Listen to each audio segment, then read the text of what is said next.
ساحر ساحر کہاں ہو تم؟ وہ سیڑھیوں کے پاس کھڑی چیخ رہی تھی، لیکن ساحر تو جیسے ان کی سن ہی نہیں رہا تھا۔ وہ اپنے سامنے بیٹھی اپنے سے بڑی اس محبت دینے والی خوبصورت سی گڑیا کی باتوں میں گم تھا، اور وہ گڑیا اس قدر مگن تھی بولنے میں کہ اسے اپنی چاچی کی آواز ہی نہ آئی۔ آخر کار وہ بوڑھی جان ہانپتی سیڑھیوں کے اوپر چڑھی اور آ کر ساحل کے کان کھینچے۔ کب سے میں تمہیں بلا رہی ہوں، لیکن مجال ہے جو تمہیں میری آواز آ رہی ہو؟ اور تم ماہی، تمہیں کتنی دفعہ کہا ہے کہ بڑی ہو گئی ہو تم، بجائے اس کو سمجھانے کے تم خود اس سے باتیں کرنے لگتی ہو۔ وہ خفگی سے بولی تھی۔ کیا کرتی ہیں چاچی، کیوں ڈانٹ رہی ہیں؟ نرمی سے وہ ساحر کا کان چھڑواتی ساحر کو اپنے پیچھے کر چکی تھی۔ وہ مسکرایا۔ وہ دیکھنے میں اس سے بالکل بھی چھوٹا نہیں لگتا تھا، اپنی عمر کے بالکل برعکس ماہی سے کئی گنا زیادہ بڑا نظر آتا تھا، لیکن ماہی کے لیے وہ ایک چھوٹا سا بچہ ہی تو تھا۔ چاچی 2 دن بعد میرا نکاح ہو جائے گا، پھر کہاں ساحر کو بات کرنے کے لیے میں یہاں نظر آؤں گی، اسی لیے اب ہمیں باتیں کرنے دینا۔ آپ جائیں، جو بھی کام ہے وہ بعد میں کر دے گا۔ وہ زبردستی چاچی کو اپنے کمرے سے باہر نکالتی واپس ساحر کے ساتھ بیٹھے اس سے باتیں کرنے لگی تھی، اور وہ بالکل خاموش مسکراتا اسی کے چہرے کو دیکھتا، بنا کچھ بولے اس کی باتیں سن رہا تھا۔ یہ اس کا اب روز مرہ کا کام تھا۔ وہ روز یوں ہی گھنٹہ گھنٹہ ماہین کے پاس گزارتا، اس کی باتیں سنتا۔ اب تو جیسے اس کی باتیں سننا ساحر کی عادت میں شمار ہو چکا تھا۔ جب جب ماہین بولا کرتی تھی وہ بالکل خاموش رہا کرتا تھا، جیسے اس نے اگر ماہین کو ٹوکا تو کوئی بہت بڑا گناہ ہو جائے گا، اور ماہین کو بھی بالکل پسند نہیں تھا کہ جب وہ بات کر رہی ہو تو ساحر کچھ بولے۔ وہ اپنے لاڈ اٹھوانے کی عادی تھی اور ساحر کو اس کے لاڈ اٹھانے کی۔ کہنے کو تو وہ اس سے چھوٹا تھا، لیکن ماہین ایک بچے کی طرح رہا کرتی تھی، اور ساحر بالکل ایک بچی کی طرح سے ہی اسے ٹریٹ کرتا تھا۔ ماہی کی ساحر سے محبت کچھ الگ تھی، اسے ہمیشہ اپنا بھائی مانتی تھی، لیکن ساحر، اس کے دل میں کیا تھا؟ ماہین اس سے بالکل بے خبر تھی، اور وہ اس بات سے بے خبر کسی اور کی ہونے جا رہی تھی۔ وہ اس وقت آفس میں بیٹھا ہوا تھا، سوچوں کا مرکز وہ دشمن جان تھی جو اس دیوانے کی محبت سے بے خبر تھی کہ وہ دل و جان سے اس پر مر مٹا ہے۔ وہ تو اپنی زندگی کسی اور انسان کے ساتھ شروع کرنے جا رہی تھی۔ یہ سوچ ہی کافی تھی اس کا دماغ گھمانے کے لیے۔ اس کا بس نہیں چل رہا تھا کہ وہ پوری دنیا کو تہس نہس کر دے۔ بچپن سے چاہا تھا اس نے اسے، پھر بھی وہ نہ ملی تھی۔ کیوں وہ کسی اور کے نام ہونے جا رہی تھی؟ کیا اسے اس کی محبت نہیں دکھتی تھی؟ اس کے نام کے ساتھ کسی اور کا نام جڑنے جا رہا تھا۔ یہ سوچ ہی اس کی موت تھی۔ اگر وہ سچ میں کسی اور کی ہو جاتی تو یقیناً وہ پاگل ہی ہو جاتا۔ وہ سوچ چکا تھا کہ اسے اب کیا کرنا ہے۔ وہ اٹھا، چابی اور موبائل اٹھاتا آفس سے باہر نکل گیا۔ کل اس کا نکاح تھا اور اسے اس نکاح سے پہلے ہی اپنا کام سر انجام دینا تھا۔ وہ اپنی گاڑی میں بیٹھتے ہی اپنی منزل کی طرف روانہ ہوا۔ چہرے پر ایک مسکراہٹ تھی۔ کیا نہ تھا اس مسکراہٹ میں؟ اس کی بربادی، اس کی عزت کا سودا، اس کی خوشیوں کی بربادی، اس کے ٹوٹے سپنے، اس کا کردار داغدار، سب کی وجہ تھی یہ مسکراہٹ، اور جو آنے والے وقت میں کر گزرنے والا تھا وہ اس کے انجام سے اچھے سے واقف تھا۔ ماہین، کیا کرتی ہو؟ جلدی سے مہندی لگوا لو، پھر اور بھی بہت ہی تیاریاں ہیں جو کرنی ہیں۔ ماہین کی ماں کمرے میں آتے ہوئے بولی۔ ماہین جو موبائل پر کسی سے باتیں کر رہی تھی، مسکرائی اور سیدھی ہو کر بیٹھ کر اپنے بال باندھنے لگی۔ جی امی، میں لگوا لیتی ہوں، آپ فکر نہ کریں، میں نے اپنی دوست کو بلایا ہے مہندی لگانے کے لیے، تھوڑی دیر میں آتی ہوگی۔ وہ بولتی بیک گراؤنڈ کے ساتھ ٹیک لگا گئی تھی۔ اچھا، تم نے ظاہر کو دیکھا ہے؟ وہ فکر مندی سے بولی۔ نہیں مما، آفس میں ہوگا، اس نے کہاں جانا ہے؟ صبح سے میں نے بھی نہیں دیکھا، ویسے ہمیشہ مجھ سے مل کر جاتا ہے، لیکن آج مجھ سے مل کر ہی نہیں گیا۔ ماہین کو بھی تجسس ہوا تھا، وہ اسے ہمیشہ اپنے چھوٹے بھائیوں کی طرح پیار کرتی تھی، آخر وہ اس سے 4 سال چھوٹا جو تھا۔ ماہین کا تو کوئی بھائی بھی نہیں تھا، اس کی وجہ سے اسے ہی اپنا چھوٹا کزن بہت عزیز تھا۔ وہ ہمیشہ اسے اپنے بھائیوں کا سا پیار کیا کرتی تھی، اس کی ہر خواہشات کا خیال رکھتی۔ یہ چھوٹا سا ساحر اس کے دل کے بے حد قریب تھا۔ اچھا ٹھیک ہے، میں پوچھتی ہوں اس سے بات کرتی ہوں۔ کل سے کہہ رہی ہوں کہ ڈیکوریشن کروا لے، لیکن مجال ہے جو اس لڑکے نے کوئی بھی کام کروایا ہو، نہ جانے کن سوچوں میں گم رہتا ہے۔ وہ خفگی سے بولی۔ امی، میری شادی ہونے والی ہے نا، شاید اسی چیز کو سوچ کر وہ پریشان ہے، اور ماما سارا کام تو کروا دیا اس نے۔ رہی بات گمسم ہونے کی، وہ اس لیے ہے کہ میں اس سے دور جو جانے والی ہوں؟ ماہین نے پھر سوچ انداز میں مسکرا کر کہا۔ اس کی ماں بھی افسردہ ہوئی تھی۔ ہاں یہ بات تو ہے، صرف آج کا دن تم ہمارے پاس ہو، کل تم ہمیں چھوڑ کر کسی اور کے گھر چلی جاؤ گی، پرائی ہو جاؤ گی، وہ سرد آہ بھر کر بولی۔ صوبیہ بیگم ماہین کے پاس بیٹھی تو ماہین ان کے سینے سے لگی اور مسکرائی۔ امی، آپ جب بلائے کریں گی میں آپ کے پاس آ جایا کروں گی، ویسے بھی زیادہ تر میرا وقت کام میں ہی تو گزرا ہے، گھر میں کہاں زیادہ رہا کرتی تھی، صبح سے جاتی تھی تو رات میں آتی تھی اور اس وقت بھی آپ سو رہی ہوتی تھی۔ اب یہی سمجھ لیجئے گا کہ آپ کی بیٹی نے رات کو بھی گھر آنا بند کر دیا ہے۔ وہ ہنستی بولی، وہ کبھی ایسا نہ کرتی تھی، وہ تو سنجیدہ رہنے والی لڑکی تھی، وہ اپنی محبت کا اظہار کبھی کسی سے کرتی ہی نہیں تھی، لیکن یوں آج اپنی ماں کے اتنے قریب بیٹھی وہ مسکرا بھی رہی تھی اور انہیں حوصلہ بھی دے رہی تھی۔ آنے والے وقت سے انجان، شاید آج وہ پہلی اور آخری بار خوش تھی۔ کیا قیامت اس پر ٹوٹنے والی تھی، وہ اس سے بالکل بے خبر تھی۔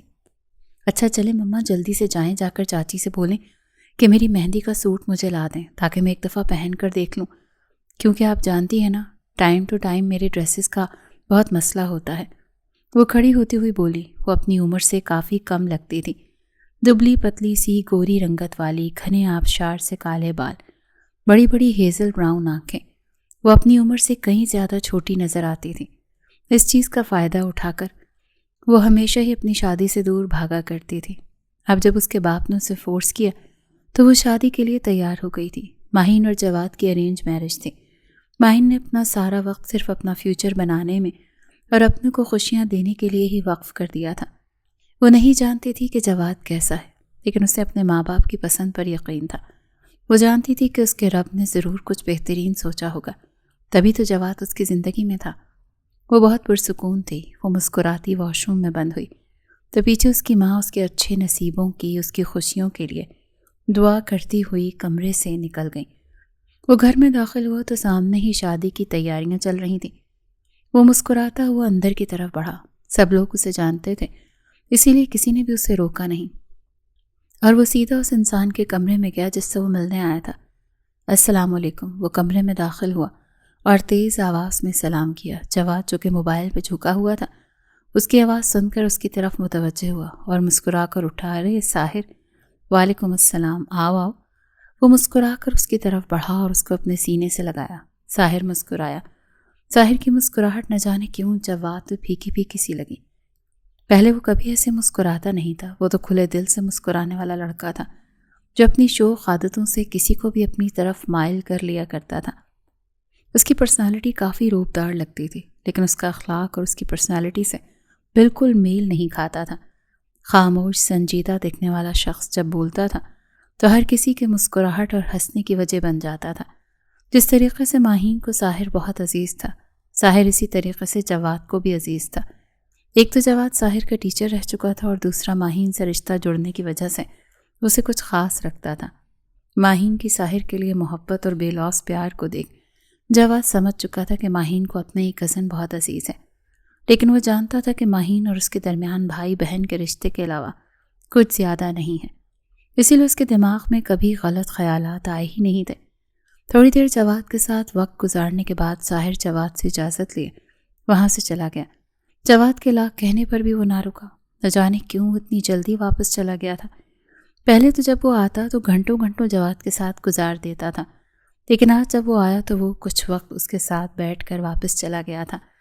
جواد کو یہ عجیب لگا تھا، لیکن وہ اس کی تھکاوٹ کا احساس کرتے خاموش ہو گیا، کیونکہ اسے لگا تھا کہ گھر میں شادی ہونے کے باعث بہت زیادہ بیزی رہنے لگا ہے، اور ماہین نے بھی بتایا تھا کہ ساحر نے بہت سی تیاریاں کی ہیں جس کی وجہ سے وہ راتوں کو سوتا بھی نہیں ہے، اسی لیے جواد نے فی الحال کچھ نہ کہنا مناسب سمجھا۔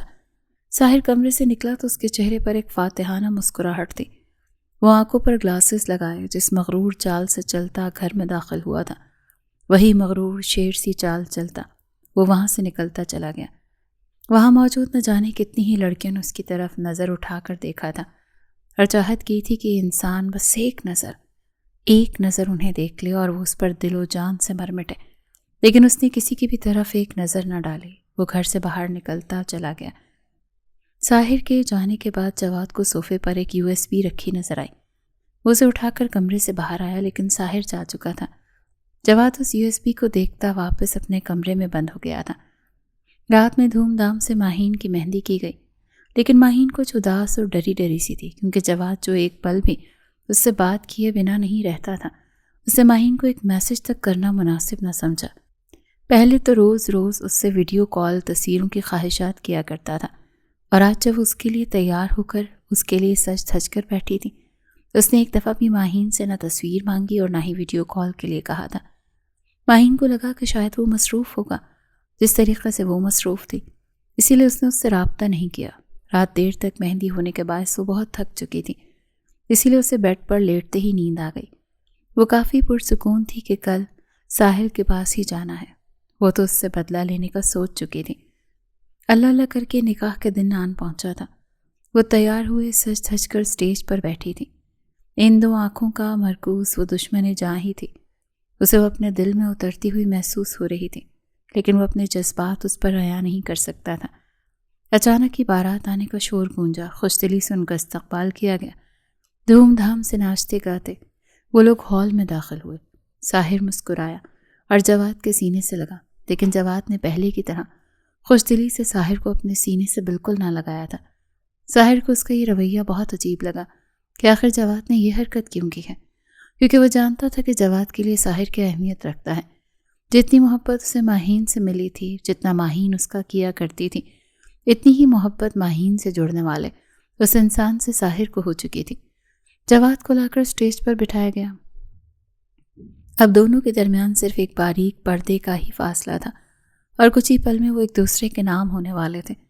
ماہین بے حد خوش تھی، اس کے چہرے پر ایک دلکش مسکراہٹ تھی، لیکن وہ اس سے بے خبر تھی کہ یہ مسکراہٹ چند ہی پل میں اس کے چہرے سے چھن جانے والی ہے۔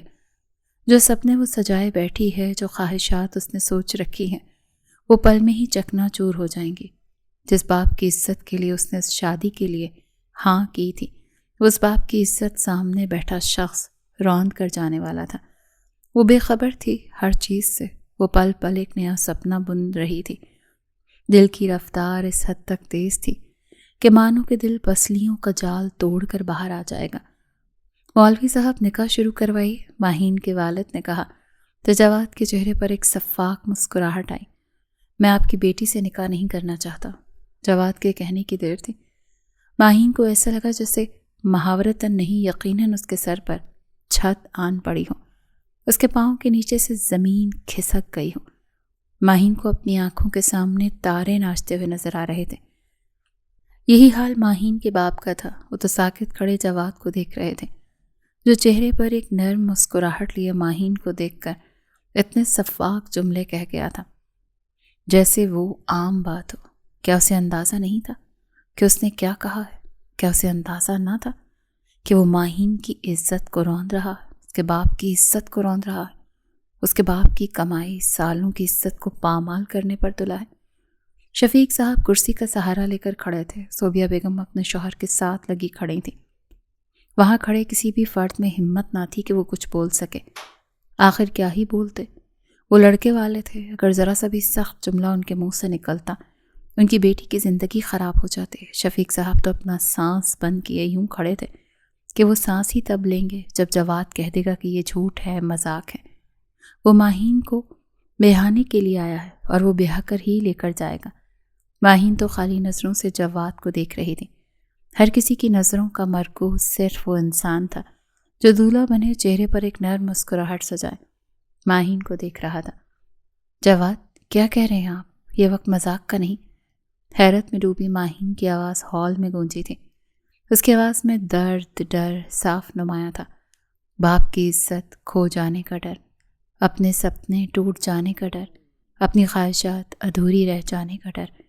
بے شک ان دونوں میں محبت نہ تھی، لیکن بڑھتے وقت کے ساتھ وہ جواد سے جڑنے لگی تھی، اسے اپنا ماننے لگی تھی، اس کے ساتھ سپنے دیکھنے لگی تھی، اس کی خواہش کرنے لگی تھی۔ لیکن سامنے بیٹھے شخص کو شاید اس کی پرواہ ہی نہ تھی۔ کیوں؟ تم نے وہ سب کرنے سے پہلے سوچا جب تم کسی اور کے ساتھ تھی؟ الفاظ تھے یا سیسا؟ ماہین کو یوں لگا تھا کہ اس کے کان میں گرم سیسا ہی انڈیلا جا رہا ہے۔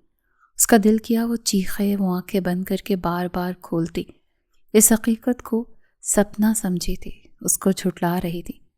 وہ چاہ رہی تھی کہ وہ سپنے سے باہر آ جائے، لیکن وہ سپنا نہیں تھا، وہ حقیقت تھی۔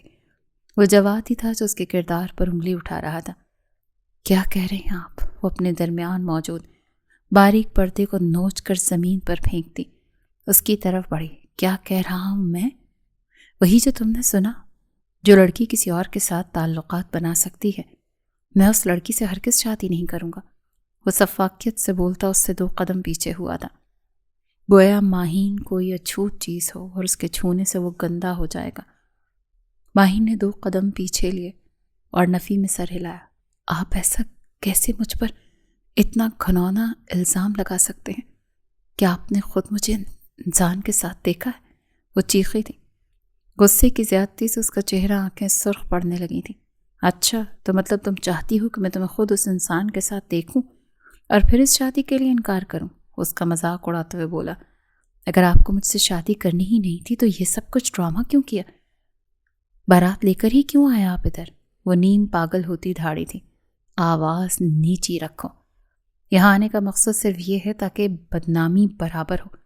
اگر میں گھر پر رہ کر تمہیں رشتے سے انکار کر دیتا تو یہ جو میرے رشتے دار کھڑے نظر آ رہے ہیں نا تمہیں، پھر مجھے قصوروار سمجھتے۔ اور دوسری بات، سب کو حقیقت بتا دینے کے بعد آج ہی میرا نکاح ہوگا میری کزن سے۔ وہ ہنستا اس کا مذاق اڑا کر بولا تھا۔ ماہین کو پل میں اس شخص سے نفرت ہوئی تھی جس نے غلط فہمی کے بل بوتے پر اس پر الزام لگا دیا تھا۔ دوسرا، وہ اس کا تماشا بنانے کے لیے، بدلہ لینے کے لیے اس حد تک گر گیا تھا۔ وہ ایک لڑکی کی عزت کو رون دینے پر اتر آیا تھا۔ اس نے ایک بار بھی ماہین سے پوچھنا گوارا نہ سمجھا، سیدھا اس پر الزام لگا رہا تھا۔ ماہین منہ موڑ گئی۔ مطلب صاف تھا کہ وہ اس شخص کی شکل بھی نہیں دیکھنا چاہتی تھی اور کوئی بات بھی نہیں کرنا چاہتی تھی۔ جواد ساکت کھڑے اس کے ماں باپ کو اور ماہین کو روتا چھوڑ وہاں سے نیچے اتر گیا۔ ماہین نے بھی ایک دفعہ اس کو نہ پکارا۔ وہ انسان پل میں ہی اس کے دل سے اتر گیا تھا۔ جو شخص اپنی ہونے والی بیوی پر یقین نہیں کر سکتا، آخر کیسے اس شخص کو اپنی زندگی میں لانے کے لیے اس کی منتیں کر سکتی تھی، اس کے آگے اپنا آپ بچھا سکتی تھی؟ جس شخص نے ایک دفعہ اس غلط فہمی کو دور کرنے کی کوشش نہ کی اور اتنا بڑا فیصلہ کر لیا، آگے چل کر زندگی میں بھی اگر ایسا کچھ ہو جاتا تو یقیناً وہ یہی کرتا۔ شفیق صاحب کرسی پر بیٹھے رونے لگے۔ ماہین کی ماں اپنی بیٹی کو ترحم آمیز نظروں سے دیکھتی آنسو بہانے لگیں۔ وہ ماہین کی طرف بڑھیں اور اس کو اپنے سینے سے لگا لیا۔ ماہین اپنی ماں کے سینے سے لگی پھوٹ پھوٹ کر روتی۔ امی، میں نہیں جانتی کہ کس شخص کے ساتھ جوڑ کر مجھے گندا کر دیا اس نے، لیکن میرا یقین کریں میں ایسی نہیں جیسا اس نے آپ لوگوں کے سامنے بیان کیا ہے۔ سب مہمان اسے اگنور کرتے اپنے اپنے گھروں کی طرف روانہ ہونے لگے۔ کچھ مہمان وہیں کھڑے اس بس بد نصیب لڑکی کا تماشا دیکھ رہے تھے۔ شفیق صاحب وہاں سے اٹھے اور برائٹ روم کی طرف بڑھ گئے۔ شفیق صاحب کے چھوٹے بھائی محمد کو کچھ غلط ہونے کا احساس ہوا تو ان کے پیچھے لپ گئے۔ چھوٹی سی کھڑکی کھول کر دیکھا تو وہاں موجود چادر کو پنکھے کے ساتھ باندھ چکے تھے۔ محمد صاحب تڑپ اٹھے۔ شفیق صاحب کو یہ حرکت کرتے دیکھ ان کی سانسیں بند ہونے لگیں۔ بھائی ایسا مت کریں، بھائی آپ کو خدا کا واسطہ، آپ کو اپنے بھائی کا واسطہ، رحم کریں مجھ پر۔ ماں باپ تو پہلے ہی جا چکے، ایک آخری سایہ میرے سر سے نہ چھینے بھائی، میں جیتے جی مر جاؤں گا بھائی۔ محمد صاحب کے تڑپ کر کہنے پر سب لوگ ان کی طرف متوجہ ہوئے۔ اپنی ماں کے ساتھ اس کمرے کی طرف ماہین بھی بھاگی۔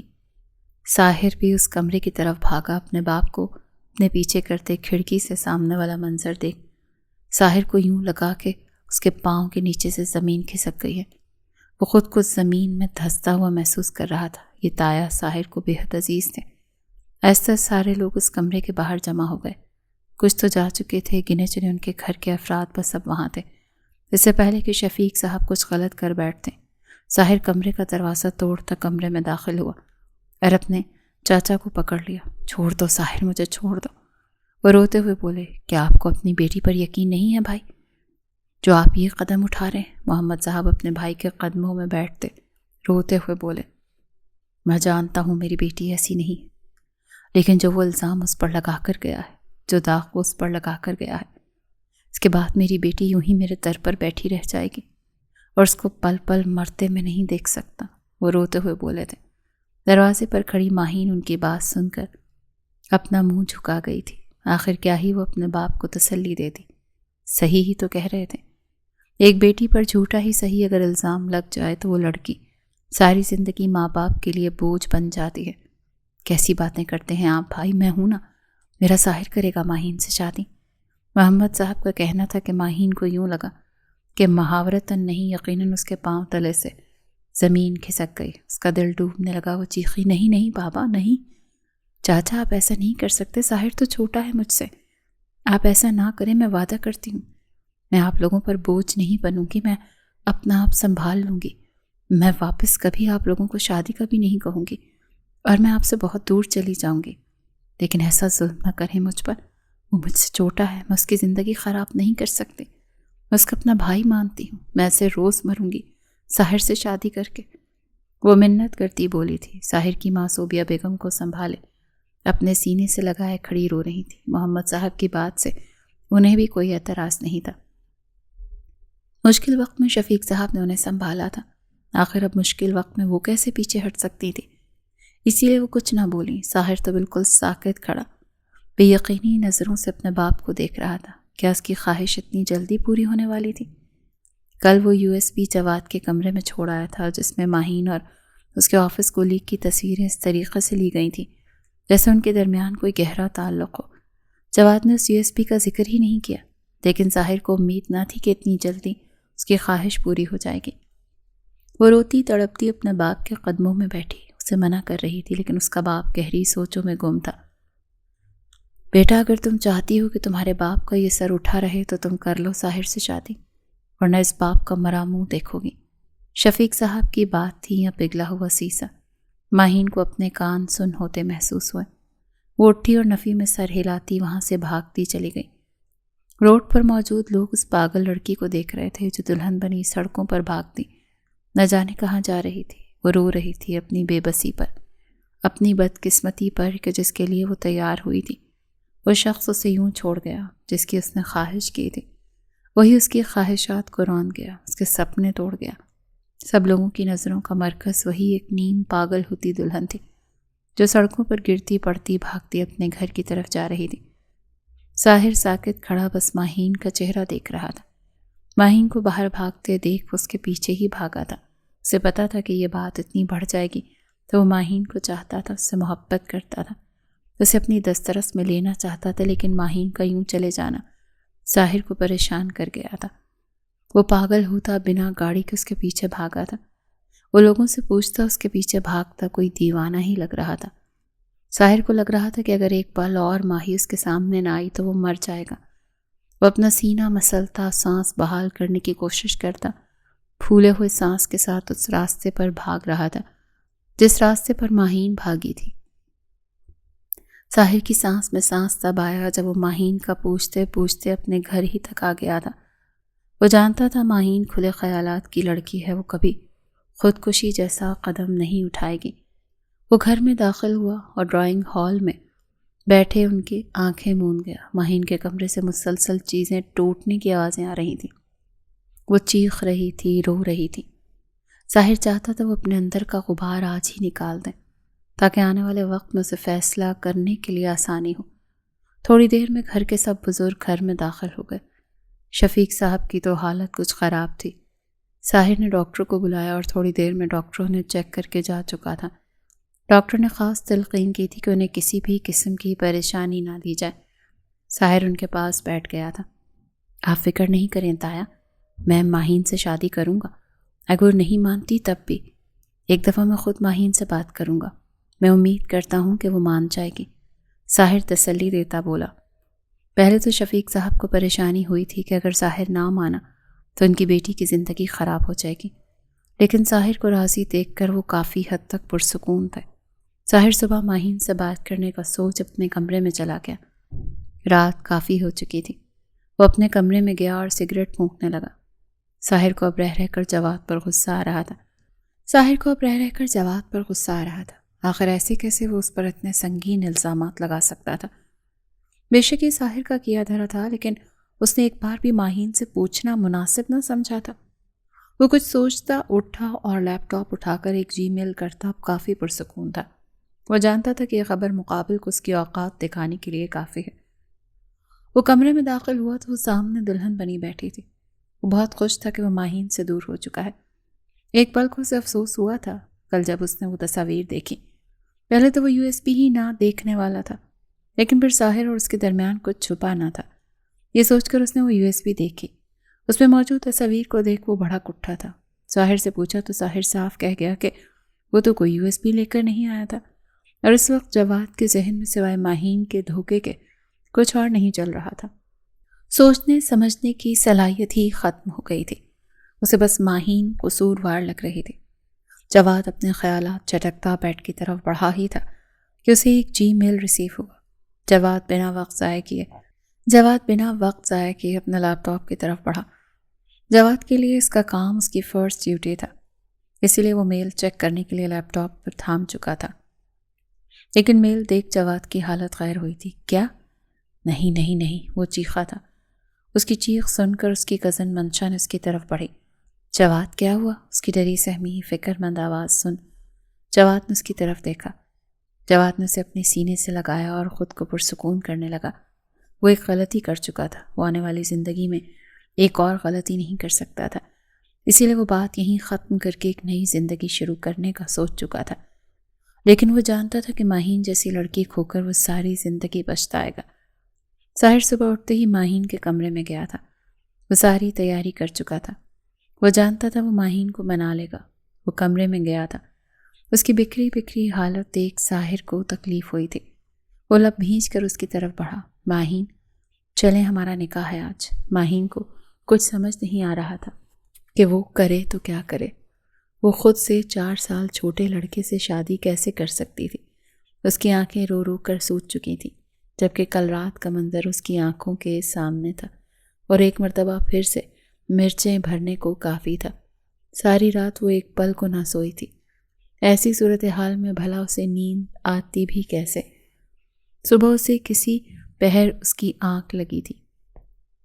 شاید بے تحاشا رونے کی وجہ سے وہ اپنی آنکھوں کو مزید اذیت میں مبتلا نہیں رکھ پائی تھی، اور روتے روتے اس کی آنکھ لگ گئی تھی۔ اب جو آنکھ کھلی تو اس کی آنکھیں بے تحاشا رو چکنے کے باعث درد کر رہی تھیں۔ آنکھوں کے پپوٹے سوج چکے تھے۔ کل رات جو منظر اس نے اپنی ان آنکھوں سے دیکھا تھا، اس منظر نے ماہی کی تمام تر خوشیاں ایک جھٹکے میں نوچ ڈالی تھیں۔ یہ کیا بکواس کیے جا رہے ہو تم؟ وہ خود سے 4 سال چھوٹے ساحر پر چیخ رہی تھی۔ جو بات اس نے کہی تھی اس کو کئی لمحے تک ساکت کرنے کو کافی تھی، لیکن ہوش میں آتے ہی وہ ساحر پر چڑھ دوڑی۔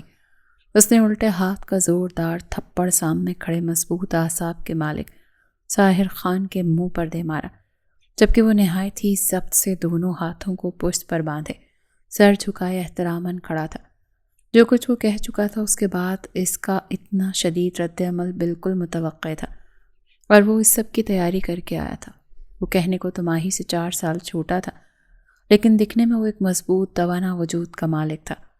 چوڑا سینہ، شہد رنگ بال، خوبصورت مقناطیسی آنکھیں جو کسی کو بھی اس مغرور شہزادے کا اسیر کرنے کو کافی تھی۔ اس کی عمر اس وقت محض 22 سال تھی، لیکن مسلسل کثرت کرنے کی وجہ سے وہ اپنی عمر سے بڑا لگتا تھا۔ ماہین نہیں کہہ چکا ہوں، وہ فیصلے بڑے کر چکے ہیں۔ میں اس سے پیچھے نہیں ہٹنے والا۔ آپ کو مجھ سے کسی حال میں بھی نکاح کرنا ہوگا۔ وہ ضبط کرتا ٹھہر کر بولا۔ وہ نرمی سے ماہین کا ہاتھ پکڑتا کمرے سے باہر نکلا اور اس کے باپ کے کمرے میں لے گیا، جہاں اس کے باپ کے ہاتھوں میں ڈرپ لگی تھی، اور وہ نہ جانے کن سوچوں میں گم تھے۔ وہ تڑپ کر اپنے باپ کی طرف بڑھی۔ اس نے تو ایک دفعہ مڑ کر اپنے باپ کا حال پوچھنا بھی مناسب نہیں سمجھا تھا، جس کی وجہ سے وہ اس حال میں تھے۔ ان کو دیکھنا بھی مناسب نہیں سمجھا۔ آپ فکر کیوں کرتے ہیں بابا؟ میں کہہ رہی ہوں نا، میں آپ کے سر پر بوجھ نہیں بنوں گی۔ وہ روتے ہوئے اپنے باپ کے پاس بیٹھ کر بولی تھی۔ ماہین، اگر تم چاہتی ہو کہ تمہارا باپ زندہ رہے، خودکشی نہ کرے، تو جو کہہ رہا ہوں وہ کر لو ساحر سے نکاح۔ کیوں تم خود کی اور میری دشمن بنی ہوئی ہو؟ میں تو سہ لوں گا، بوڑھی جان ہوں، گھٹ گھٹ کے مر جاؤں گا، لیکن تمہارا کیا؟ تمہاری آگے پوری زندگی بچی ہے بیٹا۔ ان کے کہنے پر ماہین تڑپ اٹھی تھی۔ بابا زبردستی نہ کریں میرے ساتھ، وہ تڑپ کر بولی۔ بیٹا، میں زبردستی نہیں کر رہا، میں تمہاری بھلائی چاہتا ہوں، میں تمہاری خوشی چاہتا ہوں، اسی لیے تمہارے آگے منت کر رہا ہوں کہ خدا ساحر سے نکاح کر لو، اپنے اس بوڑھے باپ پر ترس کھاؤ۔ اگر تم چاہتی ہو تمہارے باپ کا سر فخر سے یوں ہی بلند رہے تو کر لو نکاح۔ ان کے کہنے پر ماہین خاموشی سے منہ جھکائے رونے لگی۔ ساحر نکاح خواں کو لے کر آؤ، شفیق صاحب نے کہا، لیکن ماہین کچھ بھی نہ بولی۔ ساحر خاموشی سے کمرے سے باہر گیا اور تھوڑی ہی دیر میں نکاح خواں کے ہمراہ کمرے میں داخل ہوا۔ محمد صاحب، فوزیہ اور صوبیہ بیگم بھی پیچھے ہی تھیں۔ ماہین کی ماں کی بھی حالت ان کے شوہر سے کچھ مختلف نہ تھی۔ وہ بھی پوری رات بیٹھی روتی رہی تھی، اپنی بیٹی کے نصیب کی دعا کرتی رہیں، اس کی خوشحال زندگی مانگتی رہیں۔ آنکھوں کے پپوٹے سوج چکے تھے۔ وہ اپنی ماں کی حالت دیکھ اپنے لب بھینچ گئیں۔ اپنے ماں باپ کی اس حالت کی ذمہ دار وہی تھی۔ چند ہی پل میں اس کے نام کے ساتھ ساحر کا نام جڑ چکا تھا، اور اس احساس، اس خوشی کے تحت ساحر ہواؤں میں اڑ رہا تھا۔ اسے یقین نہ آیا تھا کہ ماہین اس کی ہو چکی ہے۔ جس کو اس نے بے تحاشا چاہا، بے تحاشا محبت کی، وہ اس کی ہو چکی ہے۔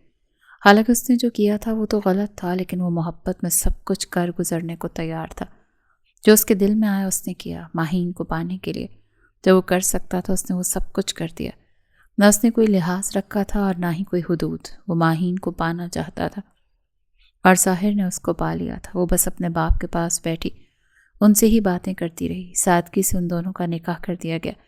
صوبیہ بیگم تو کافی حد تک پرسکون تھیں کہ ان کی بیٹی اب ان کے گھر میں ہی رہ گئی۔ وہیں فوزیہ بیگم بھی بے حد خوش تھیں۔ ماہین جیسی بہو پا کر انہیں اپنی یہ بھتیجی بے حد عزیز تھی۔ ماہین نے کبھی اپنی ماں اور اپنی چاچی میں فرق نہیں رکھا تھا۔ وہ انہیں اپنی ماں جیسی ہی محبت کرتی تھی، تو فوزیہ بیگم بھی انہیں اپنی بیٹی جیسی ہی محبت کیا کرتی تھی۔ لیکن اللہ جانے آنے والا وقت اب کیا کرنے والا تھا۔ ماہین کا رویہ باقی گھر والوں کے ساتھ تو ویسا ہی تھا۔ ساحر کو لگا تھا کہ شاید وہ اسے جلدی قبول کر لے گی۔ وہ تب آنے والے وقت کا سوچ کر ہی پرسکون تھا۔ ماہین بیٹا، رات کافی ہو چکی ہے، جاؤ اب۔ ماہین کو وہیں اپنے پاس بیٹھے دیکھ شفیق صاحب نے کہا، بابا تھوڑی دیر اور آپ کے پاس بیٹھ جانا چاہتی ہوں۔ ماہین نے کہا تو صوبیہ بیگم تھوڑا سختی سے بولی، بیٹا اب آپ کو ساحر کے کمرے میں جانا چاہیے۔ ماما کیوں؟ ساحر کے کمرے میں کیوں؟ میں اپنے کمرے میں ہی رہوں گی۔ ماہین کا اس طریقے سے تڑخ لہجے میں بولنا صوبیہ بیگم کو سخت ناگوار گزرا تھا۔ شاید تم بھول چکی ہو کہ سب کے سامنے تم نے اسے قبول کیا ہے اور تمہیں اب اسی کے پاس ہی رہنا ہے۔ سادگی سے اس لیے ہم نے نکاح کیا ہے تاکہ واپس کوئی ہم پر انگلی نہ اٹھائے، اور یہ تمہاری خواہش تھی کہ رخصتی والا جھنجٹ کیا ہی نہ جائے، اسی لیے خاموشی سے سادگی سے تم لوگوں کو ہم نے نکاح کر دیا۔ اب تم چاہتی ہو کہ رخصتی ویسے ہی وہ دھوم دھام سے ہو تو ٹھیک ہے، کل ہی ہم تمہاری رخصتی کروا دیں گے۔ صوبیہ بیگم غصے سے کہتی اٹھی اور وہ بنا ماہین کی سنے کمرے سے باہر چلی گئی۔ تھوڑی دیر کے بعد جب وہ کمرے میں آئی تو ان کا چہرہ پرسکون تھا۔ ماما کہاں گئی تھیں آپ؟ ماہین اٹھ کر اپنی ماں کے پاس آئی۔ وہی جو تم چاہتی ہو۔ تم اس طریقے سے ساحر کے کمرے میں نہیں جانا چاہتی تو بھائی کو بولنے گئی تھی کہ رخصتی کی تیاری کریں، کل ہی ماہین کو رخصت کر دیا جائے گا۔ وہ اپنی بیٹی سے سختی سے بات نہیں کرنا چاہتی تھی، لیکن وہ جانتی تھی کہ اگر وہ کمزور پڑیں تو ماہین اپنی ہر ضد پوری کر لے گی۔ شفیق صاحب بھی خاموش ہو گئے تھے۔ ماما اس کی کیا ضرورت تھی؟ ایک کمرے سے دوسرے کمرے میں ہی تو جانا ہے۔ میں صرف تھوڑا وقت چاہتی تھی۔ اور کتنا وقت؟ بولو۔ 26 سال کی ہو گئی ہو، اور کتنا وقت چاہیے تمہیں؟ صوبیہ بیگم کا لہجہ نم ہوا۔ مما وہ مجھ سے 4 سال چھوٹا ہے، وہ نم لہجے میں بولی۔ تو کیا ہوا؟ دکھنے میں وہ تم سے کئی سال بڑا لگتا ہے۔ جو بھی اسے دیکھ لے یقین ہی نہیں کر پاتا کہ اس کی عمر 22 سال ہے۔ کوئی بھی دیکھے تو اسے صرف یہی کہہ دیتا ہے کہ 30 یا 30 سے اوپر اس کی عمر ہے۔ وہ لوگوں کا نظریہ اس کے سامنے رکھ رہی تھی۔ مما دکھنے میں اور ہونے میں زمین آسمان کا فرق ہوتا ہے۔ ماہین تمہارے باپ کی طبیعت ٹھیک نہیں ہے، تم بھی جا کر آرام کرو۔ وہ نرمی سے اس کے گال تھپ تھپا کر بولی۔ ماہین مجبوراً اپنے باپ کی طبیعت کا احساس کرتی کمرے سے نکل گئی۔ یہ خیال ماہین کو پل پل مار رہا تھا کہ وہ اپنے سے 4 سال چھوٹے انسان سے شادی کر چکی ہے۔ آنے والے وقت کا سوچ کر اس کی ہتھیلیاں نم پڑنے لگی تھیں۔ کل وہ پورے حق سے اس کے کمرے میں چلی جانے والی تھی۔ کیا ساحر اپنا حق لے لے گا؟ نہیں نہیں، وہ چیخی تھی۔ یہ سوچ آتے ہی اس کے ماتھے پر پسینے کی چند بوندیں نمودار ہوئی تھیں۔ سانس بند ہونے لگا تھا۔ وہ اتنی سردی میں بھی پسینے سے شرابور جسم لیے گیلری کی طرف بڑھی اور دوپٹہ وہیں پھینک کر اپنے ہاتھ پھیلائے۔ دسمبر کی یہ سرد ٹھنڈی ہوائیں اس کے پسینے کو نہ خشک کر پا رہی تھی۔ وہ وہیں روتی چیختی بیٹھتی چلی گئی۔ آج کی رات بھی اس کی رو کر ہی گزرنی تھی، اور یہ بات وہ اچھے سے جانتی تھی۔ وہ اس وقت اس کے کمرے میں بیٹھی تھی۔ آنے والے وقت کا سوچ کر ہی اس کی حالت غیر ہونے لگی تھی۔ وہ کمرے میں داخل ہوا۔ وہ آج بہت خوش تھا، جس کے لیے وہ ولن بنا بیٹھا تھا، جس کے لیے اس نے اتنا بڑا قدم اٹھایا تھا، وہ آج اس کی تھی۔ اگر شفیق صاحب کو کچھ ہو جاتا، وہ یہ سوچ کر ہی افسوس کرتا تھا کہ اس نے اتنا بڑا قدم اٹھایا تھا۔ وہ ماہین کے پاس آیا اور اس کا ہاتھ تھاما۔ ماہین نے اپنا ہاتھ کھینچ لیا۔ ساحر مسکرایا۔ وہ جانتا تھا کہ ماہین کو ابھی وقت لگے گا، لیکن وہ ماہین سے مزید خود کو دور رکھنے کے حق میں نہیں تھا۔ ماہین، ساحر نے پکارا تو ماہین نے بمشکل نظریں اٹھا کر ساحر کو دیکھا۔ میں جانتا ہوں تمہارے لیے ہمارا یہ ساتھ قابل قبول نہیں، لیکن اب تمہیں مجھے میری محبت دونوں کو قبول کرنا ہوگا۔ ساحر نے ماہین کا ہاتھ پکڑ کر ماہین کو اپنے قریب کیا اور گردن پر اپنے لب رکھے۔ ماہین بے شک عمر میں بڑی تھی، لیکن ساحر کی مضبوط توانا بازو میں وہ خود کو بے بس محسوس کر رہی تھی۔ وہ اس کی گردن کو اپنے دہکتے لمس سے مہکاتا اسے سسکنے پر مجبور کر گیا۔ وہ اس کے لبوں پر جھکا اور خود کو سیراب کرنے لگا۔ ماہین نے ساحر کو خود سے دور کرنے کی کوشش کی تو ساحر کی شدت میں اضافہ ہوا اور اس کے ہاتھوں کو کمر پر پن کرتا اس کی گردن کو ایک ہاتھ سے دبوچ چکا تھا۔ اس کی ہلتی گردن کو پن کیا۔ ماہین کو بیڈ پر دھکیلتا وہ اس پر سایہ فگن ہوا تھا۔ ساحر کے ہاتھوں کے لمس کو ماہین اپنے جسم پر محسوس کرتی تڑپ اٹھی تھی۔ وہ اپنے لبوں سے اس کے جسم کی پور پور کو مہکاتا، اپنی محبت بھرے لمس کی چھاپ اس کے جسم پر لگاتا، اس کے حسین سراپے میں کھویا تھا۔ کمرے میں گونجتی معنی خیز سسکیاں اس بات کی گواہی دے رہی تھی کہ ساحر ماہین کی روح تک رسائی حاصل کر گیا ہے۔ ساحر کی صبح آنکھ کھلی تو ماہین اس کے سینے پہ سر رکھے سو رہی تھی۔ کہاں وہ اس سے ڈھیروں باتیں کرنے کا سوچ کر کمرے میں آیا تھا، اور کہاں وہ اس لڑکی پر ظلم کر گیا تھا۔ ماہین نیند میں بھی اس کی نظروں کی تپش بخوبی محسوس کر رہی تھی۔ ماہین نے غنودگی میں آنکھیں کھول کر دیکھا تو ساحر کو اپنی طرف تکتے پایا۔ ماہین نے فوراً آنکھیں بند کی اور کمبل میں منہ چھپا لیا۔ کہاں وہ اسے خود سے 4 سال چھوٹا سمجھتی تھی، اور رات اس ظالم شخص نے بتا دیا تھا کہ وہ صرف نام کا چھوٹا ہے، ورنہ وہ ظلم کرنے کے معاملے میں بے حد ظالم ہے۔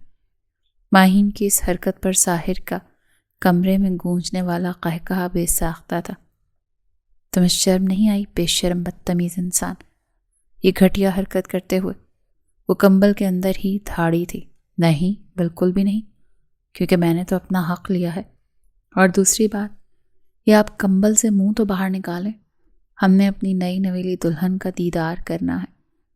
ساحر نے ماہین کو کمبل میں لپٹے ہی اپنے ساتھ لگایا تو ماہین غصے سے اس سے پیچھے کر چکی تھی۔ ساحر نے کمبل کے اندر ہی چہرہ کیا اور اس کے لبوں پر جھکا تھا۔ ایک بار پھر وہ ماہین کے سراپے میں کھونے لگا تھا، لیکن ماہین کی مزاحمت کرتے ہاتھوں کو دیکھ ساحر ہنستا اٹھا اور وارڈروب کی طرف بڑھا۔ تم گھٹیا انسان ہو، تمہیں ذرا بھی شرم نہیں آئی خود سے بڑی لڑکی کے ساتھ؟ ماہین بولتے بولتے رکی۔ چہرہ شرم و حیا اور غصے کی زیادتی سے سرخ ہو رہا تھا۔ مجھے شرم کیوں آئے گی؟ ساحر انجان بنتے بولا اور ماہین کے اوپر سے کمبل کھینچ لیا۔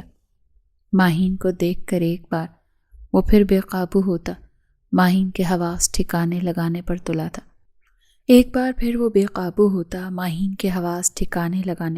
تھا۔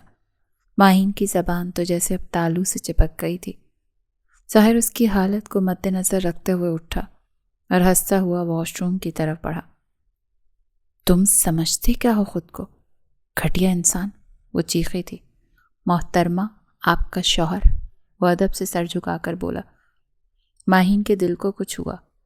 وہ کب سے اس سے اونچی آواز میں بدتمیزی سے سخت لہجے میں بات کر رہی تھی، اور وہ اتنا ہی آرام سے اور نرمی سے بات کر رہا تھا۔ ماہین پھر کچھ نہ بولی اور وہ واش روم میں بند ہوا۔ تھوڑی دیر بعد وہ فریش ہو کر باہر آیا تو ماہین بنا اس کی طرف دیکھے اور بنا بات کیے واش روم میں بند ہوئی۔ ماہین واش روم سے باہر آئی تو واش روم کے دروازے کے بالکل ساتھ ساحر کھڑا تھا۔ ماہین نے آئی برو اچکائی، یہ ڈریس پہن لو۔ ساحر زبردستی ماہین کے ہاتھ پر ڈریس رکھ کر واپس اسے واش روم میں دھکیل گیا۔ ماہین بولنا چاہتے تھے کہ ساحر نے سنی ہی نہیں۔ ماہین چینج کر کے باہر آئی تو وہ ویسے ہی کھڑا تھا۔ ماہین کو دیکھ کر یہ حیرت ہوئی کہ اس کے ڈریس اور ماہین کے ڈریس کا کلر بالکل سیم تھا۔ ماہین کو اب سمجھ میں آیا تھا کہ ساحر نے اس کو یہ ڈریس کیوں دیا تھا۔ ساحر مسکرایا۔ اب چلیں؟ ساحر نے گھڑی میں دیکھتے ہوئے کہا۔ ایسے جاؤں گی؟ وہ گیلے بالوں کو دیکھتے ہوئے بولی۔ اوہ اچھا، تم تیار ہو جاؤ، میں یہیں تمہارا انتظار کر رہا ہوں۔ وہ صوفے پر بیٹھ کر بولا۔ ماہین کو اب ساحر کی نظریں ڈسٹرب کر رہی تھیں۔ وہ ایسے اس سے انجان بنا بیٹھا تھا کہ جیسے وہ وہاں موجود ہی نہ ہو۔ تم باہر جاؤ نا، آخر کار وہ چڑ کر بولی تھی۔ کیوں؟ میں نے تمہیں کیا کہا ہے؟ وہ معصومیت کی حدیں پار کرتا بولا۔ کیوں؟ تمہیں نہیں معلوم کہ تم نے کیا کیا ہے؟ وہ غصے سے بولی۔ نہیں، بالکل بھی نہیں معلوم، مجھے تو بتا دو۔ وہ آنکھیں پٹ پٹا کر بولا۔ ماہین نے اس سے کوئی بحث نہ کرنے کی ہی عافیت جانی۔ خاموشی سے تیار ہونے لگی، وہ بھی کانتے اچکاتا صوفے پر واپس بیٹھ گیا۔ تھوڑی ہی دیر میں وہ تیار ہو کر اس کے سامنے کھڑی تھی۔ بلو کلر کی ڈریس میں اس کا جسم مزید دمک رہا تھا۔ ساحر کھڑا ہوا اور ماہین کے مقابل کھڑا ہوا۔ بے حد حسین لگ رہی ہیں آپ۔ وہ محبت سے ماہین کا چہرہ ہاتھوں کے پیالے میں بھر کر بولا۔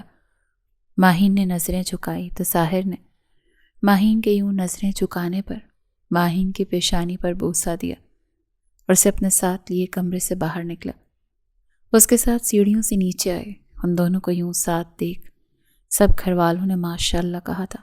السلام علیکم۔ ان دونوں نے یک زبان سب سے سلام کیا۔ ساحر نے آگے بڑھ کر کرسی کھینچی تو ماہین نے سوالیہ نظروں سے ساحر کو دیکھا۔ ساحر نے بیٹھنے کا اشارہ کیا تو وہ خاموشی سے کرسی پر بیٹھ گئی۔ ساحر نے اپنے لیے کرسی کھینچی اور بیٹھ گیا۔ ساحر کا یہ رویہ دیکھ صوبیہ بیگم تو بے حد خوش تھی۔ ساحر نے آگے ہاتھ بڑھا کر ماہین کے لیے جوس ڈالا اور پھر اس کی پلیٹ میں بریڈ اور آملیٹ رکھا۔ میں خود لے سکتی ہوں، ماہین نے ساحر کو ٹوکا۔ ماہین کا لہجہ بے رخصہ تھا۔ صوبیہ بیگم کو ماہین کا یہ رویہ سخت ناگوار گزرا تھا۔ صوبیہ بیگم نے فوزیہ بیگم کی طرف دیکھا۔ وہ تو ایسے بیٹھی تھی جیسے انہوں نے کچھ سنا ہی نہ ہو۔ یہ کون سا طریقہ ہے ماہین بات کرنے کا؟ صوبیہ بیگم نے ماہین کو سخت لہجے میں کہا۔